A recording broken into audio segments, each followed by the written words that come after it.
Cześć, nazywam się Agnieszka Opala i dzisiaj będzie kolejny odcinek o rysowaniu jabłka. Chciałabym tylko zaznaczyć jedną rzecz, że tutoriale to tak na początek, żeby Was trochę pozbawić strachu przed tym, co wyjdzie, żeby Wam trochę podpowiedzieć. Natomiast rysujemy zawsze z natury, rysujemy to, co widzimy, obserwujemy i tego się uczymy.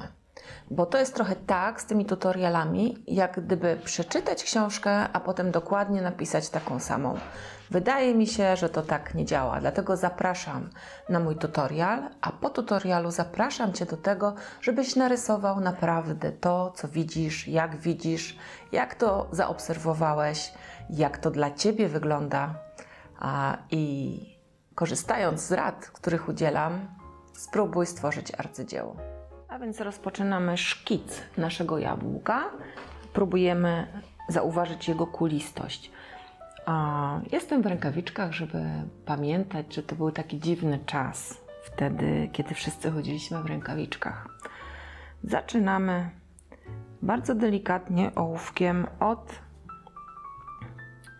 narysowania kształtu naszego jabłka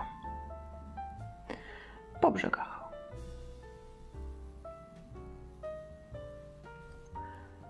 Nie boimy się na tym etapie poprawiać. Nie ciśniemy mocno ołówkiem, bo to jest taki dosyć ważny etap.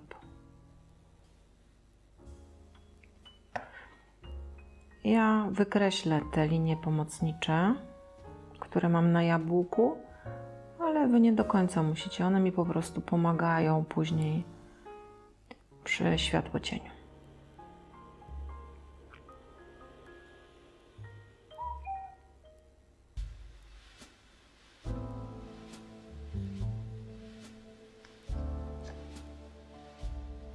Jeśli widzicie, że Wasze jabłko jednak nie jest dobrze narysowane, to po prostu wymazujcie to, nie brnijcie dalej, nie poprawiwszy swoich błędów.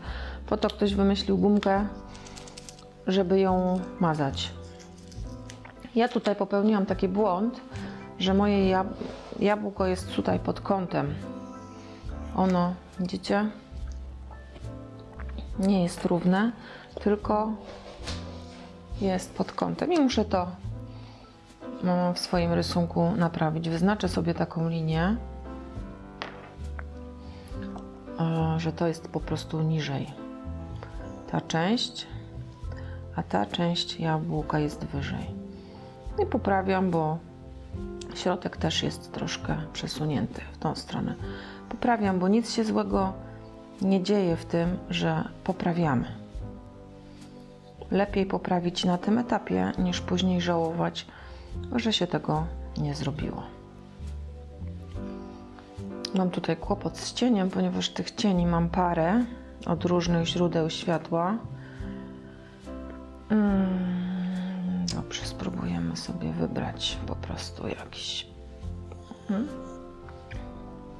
Ja już nie mam ogonka w moim jabłuszku. Ok.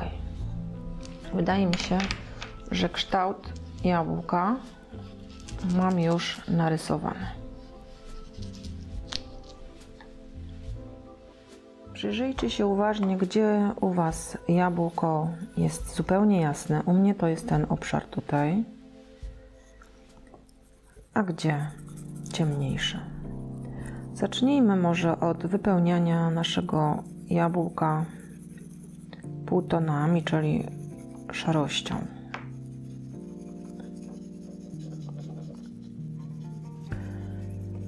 Gdyby Wam w domu brakowało różnego rodzaju rzeczy do rysowania, to zapraszam. Telefon jest pod komentarzami do nas, do naszego sklepu artystycznego. Można tam sobie zamówić rzeczy potrzebne do rysowania czy malowania,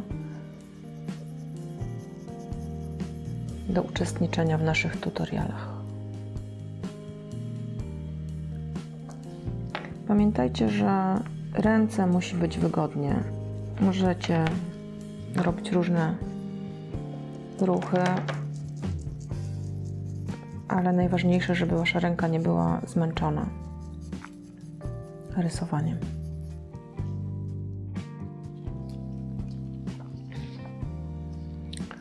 Tutaj jest cień rzucony przez jabłko, czyli przez tą górę jabłka. Czyli to się tak nazywa cień własny. Czyli to, że jabłko tutaj, na tej linii, gdzie jest wypukłe, już nie dopuszcza światła pod spodem. Przypominam, że możemy używać różnego kierunku linii.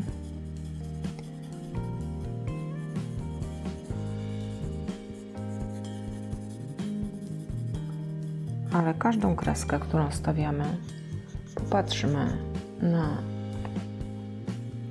nasz obiekt, który rysujemy, żeby za dużo nie zmyślać, żeby rzeczywiście zauważyć nierówności.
Wydaje mi się, że to jest taki moment, w którym każdy z Was może jakby rysować swoje jabłko dalej. Nie chciałabym Was po prostu straszyć. Nie zależy mi na tym, żeby nasze jabłko było bardzo realistyczne, hiperrealistyczne, bo jeżeli dopiero uczymy się rysować, to trochę nam zajmie czasu, żeby dojść do wprawy. Nie każdy też potrzebuje rysować hiperrealistycznie. Weźmy pod uwagę, że chodzi o to, żeby rysować poprawnie, żeby obserwować, żeby wiedzieć, że tutaj jest taka strefa jabłka, która powinna być najciemniejsza, a na to miejsce pada cień odbity. Pamiętacie to z kuli? To teraz można to właśnie tutaj, w tym miejscu jabłka zastosować, że na samym koniuszku jabłka będzie nieco jaśniej niż w tym tutaj, tej strefie, bo światło się odbija i pada tutaj, tak? Pamiętajcie, że nasz ołówek ma naprawdę dużo możliwości czerni i że tą czerń nie nakładamy jej w taki sposób, że od razu przyciskamy mocniej ołówkiem, tylko nakładamy po prostu wielokrotnie ołówek w tym samym miejscu i wtedy mamy taki obszar bardzo mocno zacieniony, ale jednocześnie nie widać tego ruchu ołówka. Bardzo chętnie zobaczyłabym Wasze prace, Waszych jabłek. To na początek jest naprawdę wystarczająco. Pamiętajcie, że tam, gdzie jest światło i jest bardzo oświetlony, to przedmiot nie kończy się taką kreską totalnie, dlatego że żaden przedmiot nie kończy się wyrysowanym brzegiem. On się kończy albo światłem, albo brakiem tego światła. Proszę, popróbujcie sobie rysować nasze jabłko i może dojdziemy na następnych zajęciach do tego, żeby dodać mu trochę koloru. Zobaczymy, co czas przyniesie. Żeby tutaj podkreślić nasze jabłko, możemy jeszcze dodać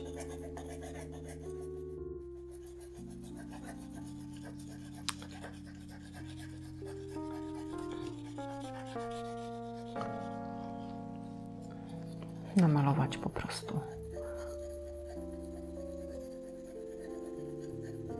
drugi plan.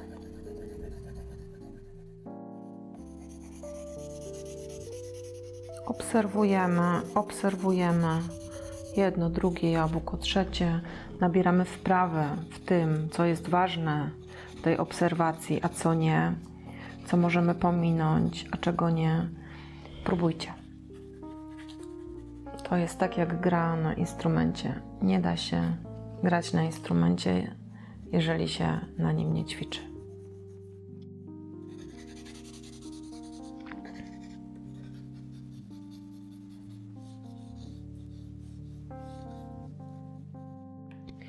Moje tutoriale są przygotowane do takiego etapu, żebyśmy mogli później z tego rysunku korzystać w naszych pracach, w naszym malowaniu, rysowaniu. Nie chodzi mi tutaj o hiperrealistyczne rysunki. Chodzi mi o to, żebyśmy w miarę poprawnie potrafili skonstruować obraz tego, co widzimy i wykorzystać do pracy twórczej. Jeżeli informacje, które dzisiaj usłyszałeś, są dla Ciebie przydatne, to daj lajka. A jeżeli chcesz zobaczyć kolejny odcinek i dostać o tym powiadomienie, to subskrybuj mój kanał. Dziękuję serdecznie, pozdrawiam wszystkich, miłej pracy.